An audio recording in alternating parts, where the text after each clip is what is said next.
Mubeen ایجو and vlog کے دوستوں خوش آمدید۔ پی ٹی وی ہوم کے drama serial Ertugrul Ghazi season 2 کی قسط 6 کا آغاز کرنے سے پہلے نئے آنے والے دوست اپنے چینل کو سبسکرائب کر لیں تاکہ نئی ویڈیوز آپ کو فوراً مل سکیں۔ اس قسط کے آغاز میں ترگت اپنے سسر دمیر اور دوست کے ساتھ کھانا کھا رہا ہوتا ہے کہ اسے آئکس کی یاد آتی ہے اور وہ غصے سے کھانا چھوڑ کر چلا جاتا ہے۔ کرگت کے خیمے میں کرگت اور سلیمان شاہ کا خاندان رات کے کھانے کے لیے اکٹھا ہوتے ہیں۔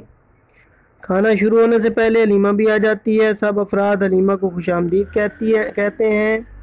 حلیمہ کہتی ہے کہ اس کی سوچ یہ ہے کہ ارطغرل زندہ ہے۔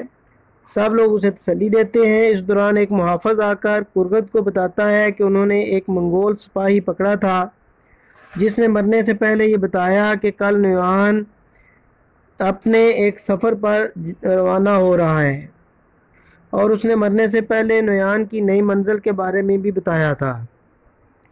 حلیمہ اپنے خیمے میں ارطغرل کی تلوار سے باتیں کرتے ہوئے کہتی ہے کہ ارطغرل زندہ ہے۔ وہ اپنے ہونے والے بچے کو کہتی ہے کہ اس کا باپ ضرور واپس آئے گا۔ کندوکتو سلجان خاتون کو اللہ حافظ کہہ کر سفر کی تیاری کے لیے روانہ ہو جاتا ہے۔ نویان سعد الدین سے ملاقات کے لیے روانہ ہوتے ہوئے تنکت سے کہتا ہے کہ ارطغرل کا خیال رکھنا، وہ کہیں بھاگ نہ جائے۔ نویان جانے سے پہلے ارطغرل سے کہتا ہے کہ میری واپسی تک مرنے یا میری غلامی میں سے کسی ایک چیز کا انتخاب کر لینا۔ کندوکتو اور توتیکن اپنے جان بازوں کے ساتھ نویان پر حملہ کرنے کی تیاری کرتے ہیں۔ آئمہ اور کرغد اپنے خاندان سمیت انہیں دعاؤں کے ساتھ رخصت کرتے ہیں۔ نویان کے جانے کے بعد ارطغرل اپنے کیل والے ہاتھ کو درخت سے علیحدہ کر کے کیل نکال لیتا ہے اور اپنی حفاظت پر موجود منگول سپاہی کو مار کر گھوڑے پر بھاگ جاتا ہے۔ تنکت اور دوسرے منگول سپاہی اس کا پیچھا کرتے ہیں۔ کندوکتو اور توتیکن اپنے جان بازوں کے ساتھ نویان کی تلاش کرتے ہیں۔ وہ حمزہ اور عبد الرحمن کو نویان کی تلاش کی ذمہ داری دیتے ہیں۔ آیت الن خاتون پڑاؤ میں موجود خواتین کو کام کرتے ہوئے ان کا جائزہ لیتی ہے۔ وہ حلیمہ سے کہتی ہے کہ وہ امید سے ہے، لہٰذا اسے زیادہ کام نہیں کرنا چاہیے۔ حلیمہ کہتی ہے کہ اسے کام کرنا اچھا لگتا ہے، اس طرح وہ آسانی سے ارطغرل کا انتظار کر سکتی ہے۔ آیت الن سلجان کی بہن سے ارطغرل کے بارے میں پوچھتی ہے۔ وہ جواب دیتی ہے کہ ارطغرل کائی قبیلے کی امید تھا، وہ ارطغرل کی بہت تعریف کرتی ہے۔ جب آیت الن سلجان کی بہن سے یہ کہتی ہے کہ سلجان بھی سازشوں میں شامل تھی تو وہ کوئی جواب دیے بغیر وہاں سے چلی جاتی ہے۔ جب آیت الن وہاں سے روانہ ہوتی ہے تو سلجان اس کے پیچھے جاتی ہے اور اسے کہتی ہے کہ وہ اس کی بہن اور حلیمہ سے دور رہے تو بہتر ہے۔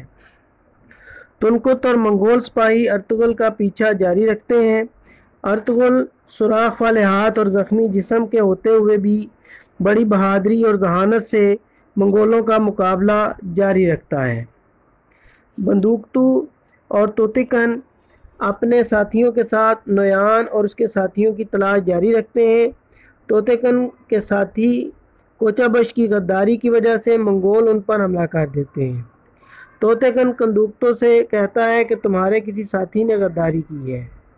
کندوکتو کا شک حمزہ کی طرف جاتا ہے۔ دونوں قبیلوں کے جان باز بہادری سے منگولوں کا مقابلہ جاری رکھتے ہیں۔